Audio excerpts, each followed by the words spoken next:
അതുകൊണ്ട് തന്നെയാണ് തന്നെ പോലത്തെ രാഷ്ട്രീയക്കാരൊന്നും തന്നെ പോലത്തെ ഈ BJP-ക്കാരൊന്നും ഞങ്ങളെ കേരളത്തിൽ അധികം വാഴിക്കാത്തത്. മനസ്സിലായോ? എനിക്ക് ഇഷ്ടമല്ല, ഞാൻ കാണില്ല. കേരള സ്റ്റോറി നിങ്ങൾക്ക് ഇഷ്ടമല്ല, കാണണ്ട. പക്ഷെ ഇഷ്ടമുള്ളവർക്ക് കാണാൻ അവരുടെ അവകാശം.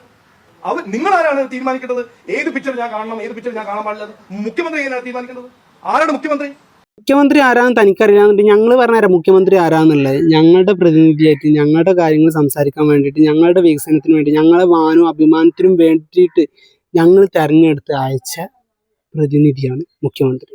ഞങ്ങൾക്ക് വേണ്ടി സംസാരിക്കാനുള്ള ആള്. ആ മുഖ്യമന്ത്രി ഞങ്ങൾക്ക് വേണ്ടിയിട്ട് അത് കാണണ്ടെന്ന് പറഞ്ഞിരിക്കണമെന്നുണ്ടെങ്കിൽ അത് ഞങ്ങളുടെയും പാടിയും വാക്കാണ്, ഞങ്ങളുടെയും പാടിയും ശബ്ദമാണ്.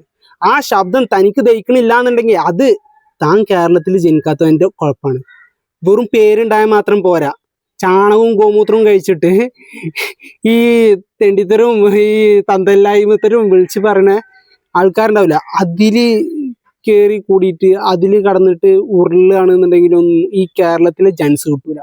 അതിനൊരു കേരളീയനായിട്ട് നല്ല രീതിയിൽ പൊതുബോധം അതുപോലെ തന്നെ ഈ മതേതരത്വം ഈ വർഗീയവാദ ചിന്താഗതിയൊന്നും ഇല്ലാണ്ട് നല്ല രീതിയിൽ നിൽക്കണം. എന്നാലേ മനസ്സിലാവുള്ളൂ ഈ കേരളത്തിൻ്റെ കോണം എന്താന്നുള്ളത്. അതൊന്നും തന്നെ പോലത്തെ ഈ വിവരമില്ലാത്ത ഈ ചാണകം കുടിച്ച് ഗോമൂത്രം കഴിച്ചിട്ട് നടക്കുന്ന ആൾക്കാർക്കൊന്നും മനസ്സിലാവില്ല.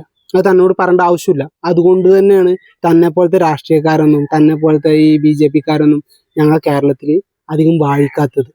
മനസ്സിലായോ?